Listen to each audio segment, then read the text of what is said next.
Hi ನಮಸ್ಕಾರ news ಫಸ್ಟ್ಗೆ ಸ್ವಾಗತ. ನಾನು ನವೀನ್ ಕುಮಾರ್ BN.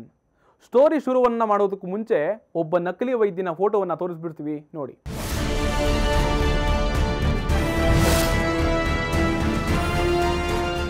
ಎಸ್, ಈ ನಕಲಿ ವೈದ್ಯನಿಂದ ಕಳೆದ 20 ವರ್ಷಗಳಲ್ಲಿ ಒಬ್ಬರಲ್ಲ ಇಬ್ಬರಲ್ಲ 7 ಮಂದಿ ಪ್ರಾಣವನ್ನೇ ಕಳೆದುಕೊಂಡ್ಬಿಟ್ಟಿದ್ದಾರೆ.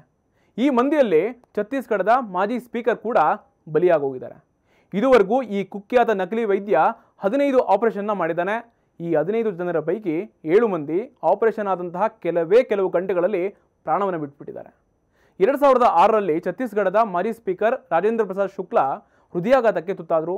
ಈ ಟೈಮ್ನಲ್ಲಿ ಬಿಲಾಸ್ಪುರದ ಖಾಸಗಿ ಆಸ್ಪತ್ರೆಗೆ ದಾಖಲಾದರು. ಇದೇ ವೇಳೆ ಅಲ್ಲಿನ ಕುಖ್ಯಾತ ಡಾಕ್ಟರ್ ಆಪರೇಷನ್ ಮಾಡೇ ಬಿಟ್ಟಿದ್ದ. 18 ದಿನಗಳ ಕಾಲ ವೆಂಟಿಲೇಟರ್ನಲ್ಲೇ ಒದ್ದಾಡ್ತಿದ್ದಂತಹ ಶುಕ್ಲಾ ಅವರು ಚಿಕಿತ್ಸೆ ಫಲಕಾರಿಯಾಗದೆ ಪ್ರಾಣವನ್ನೇ ಕಳೆದುಕೊಂಡ್ಬಿಟ್ಟಿದ್ರು. ಅವತ್ತೇನೋ ಫೇಕ್ ಡಾಕ್ಟರ್ ಜಾನ್ ವಿರುದ್ಧ ಕಟು ವಿಮರ್ಶೆ ಕೇಳಿ ಬಂದಿದ್ದಾದರೂ ಕೂಡ ಅಷ್ಟಾಗಿ ಸದ್ದಾಗಿರಲಿಲ್ಲ. ಆದರೆ ಈಗ ಸರಿಸುಮಾರು 20 ವರ್ಷಗಳಾದ ಮೇಲೆ ಮಧ್ಯಪ್ರದೇಶದ ದಾಮೋಹ್ ಮಿಷನ್ ಆಸ್ಪತ್ರೆಯಲ್ಲೇ ಇಂಥದ್ದೇ ಸರಣಿ ಜೀವ ತೆಗೆದಂತಹ ಪ್ರಕರಣಗಳು ದಾಖಲಾಗ್ತಾ ಇದ್ದಾವೆ. ಮೃತರಾದ ಒಬ್ಬ ರೋಗಿಯ ಸಂಬಂಧಿ ಕೊಟ್ಟಂತಹ ದೂರಿನ ಮೇಲೆ ಬರೋಬ್ಬರಿ 2 ದಶಕಗಳಾದ ಮೇಲೆ ಈ ಕುಖ್ಯಾತ ನಕಲಿ ವೈದ್ಯನನ್ನ ದಾಮೋಹ್ ಪೊಲೀಸರು ಕೊನೆಗೂ ಅರೆಸ್ಟ್ ಮಾಡಿದ್ದಾರೆ. ಡಾಕ್ಟರ್ ಜಾನ್ ಕಾಮ್. ಗೂಗಲ್ನಲ್ಲಿ ಈ ಹೆಸರು ಹಾಕಿದ್ರೆ ಸಾಕು ಬ್ರಿಟನ್ನ ಫೇಮಸ್ ಡಾಕ್ಟರ್ ಸರ್ಜನ್ ಅಂತ ಮಾಹಿತಿ ಸಿಗುತ್ತೆ. ಆದರೆ ಭಾರತದಲ್ಲೂ ಕೂಡ ಇದೇ ರೀತಿಯ ಹೆಸರನ್ನ ಹೃದ್ರೋಗ ತಜ್ಞ ಇದ್ದಾನ ಅಂತದ್ದೊಂದು ಡೌಟು ಪೊಲೀಸರಿಗೆ ಬರೋದಕ್ಕೆ ಕಾರಣ ಆಗಿರೋದು ಅರೆಸ್ಟ್ ಆಗಿರುವಂತಹ ಕುಖ್ಯಾತ ನಕಲಿ ವೈದ್ಯ doctor John com. Kiladi fake doctor ಬ್ರಿಟನ್ನ ಪ್ರಖ್ಯಾತ ಹೃದ್ರೋಗ ತಜ್ಞನ ಹೆಸರಿನಲ್ಲಿ ಸರ್ಟಿಫಿಕೇಟ್ಗಳನ್ನೇ ಫೇಕ್ ಮಾಡಿರೋದು ಬಟಾಬಯಲಾಗಿದೆ.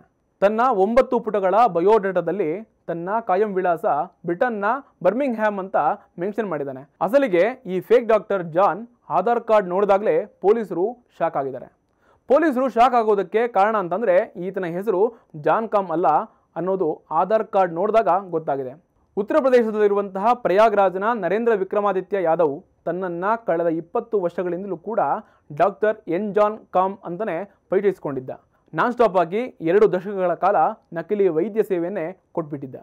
ಅಷ್ಟು ಮಾತ್ರ ಅಲ್ಲ, ತಾನು ಫಾರಿನ್ ರಿಟರ್ನ್ ಅಂತ ಪುಂಖಾನುಪುಂಖವಾಗಿ ಹೇಳ್ಕೊಂಡೆ 15 ಆರ್ಟ್ ಆಪರೇಷನ್ನ ಮಾಡೋಕ್ಕೆ ಹೋಗಿ 7 ಮಂದಿಯನ್ನು ಯಮಲೋಕಕ್ಕೆ ಕಳಿಸಿಬಿಟ್ಟಿದ್ದಾನೆ. ಆಂಧ್ರ ಪ್ರದೇಶದಿಂದ MBBS ಪದವಿ, ಡಾರ್ಜಿಲಿಂಗ್, ಕೋಲ್ಕತ್ತಾ, UKಗಳಲ್ಲಿ ಕಾರ್ಡಿಯಾಲಜಿ ಪದವಿಗಳನ್ನು ಪಡೆದಿದ್ದೀನಿ ಅಂತ ಹೇಳ್ಕೊಂಡಿದ್ದ. ಇದೀಗ ಅವೆಲ್ಲ ಪದವಿ ಪ್ರಮಾಣ ಪತ್ರಗಳು ಕಂಪ್ಲೀಟ್ ಆಗಿ ಫೇಕು ಅನ್ನೋದು ಕನ್ಫರ್ಮ್ ಆಗಿದೆ. ಇಂದೋರ್ ಮೂಲದ ಉದ್ಯೋಗ ಮಾಹಿತಿ ಕೇಂದ್ರದಿಂದ ದಾಮೋಹ್ ಮಿಷನ್ ಆಸ್ಪತ್ರೆಯಲ್ಲಿ ಕೆಲಸವನ್ನು ಗಿಟ್ಟಿಸಿಕೊಂಡಿದ್ದ. 2020ರಿಂದ 2024ರ ಮಧ್ಯೆ ಸಾವಿರಾರು ರೋಗಿಗಳಿಗೆ ಈ ಫೇಕ್ ಡಾಕ್ಟರ್ ಚಿಕಿತ್ಸೆಯನ್ನು ಕೂಡ ಕೊಟ್ಟಿದ್ದಾನಂತೆ. ಈ ಹಿಂದೆ ಒಂದು ಆಸ್ಪತ್ರೆಯಲ್ಲಿ ಈ fake doctor Narendra Yadav portable echo machine ಕದ್ದಂತಹ ಆರೋಪ ಕೂಡ ಈ ನಕಲಿ ಡಾಕ್ಟರ್ ಮೇಲೆ ಇನ್ನೂ ಕೂಡ ಇದೆ. ವೈದ್ಯರಿಗೆ ಈ ಭೂಮಿ ಮೇಲೆ ಒಂದೊಳ್ಳೆ ಸ್ಥಾನ ಇದೆ. ವೈದ್ಯೋ ನಾರಾಯಣೋ ಹರಿಹಿ ಅಂತಾರೆ. ವೈದ್ಯರು ಜೀವ ತುಂಬಿಸುವಂತಹ ದೇವರು ಅಂತಲೇ ಭಾವಿಸ್ತಾರೆ. ಇಂತಹ ನಕಲಿ ಡಾಕ್ಟರ್, ಅದರಲ್ಲೂ ಕೂಡ 7 ಮಂದಿಯ ಜೀವವನ್ನೇ ತೆಗೆದುವಂತಹ ಈ ಕುಖ್ಯಾತ ವೈದ್ಯರಿಂದ ವೈದ್ಯಕೀಯ ಕ್ಷೇತ್ರಕ್ಕೆ ಮುಜುಗರ ಅಂತಲೇ ಹೇಳ್ಬೋದು. ಈ ನಕಲಿ ಡಾಕ್ಟರ್ಗೆ ತಕ್ಕ ಪಾಠವನ್ನು ಕಲಿಸಬೇಕು ಅಂತ ಜನ ಆಗ್ರಹವನ್ನು ಮಾಡ್ತಾ ಇದ್ದಾರೆ. ಲೇಟೆಸ್ಟ್ಗಳಿಗಾಗಿ ನೋಡ್ತಾ ಇರಿ ನ್ಯೂಸ್ ಫಸ್ಟ್, ನಿರ್ಭೀತಿಯಿಂದ ನಿಮ್ಮ ಪರವಾಗಿ.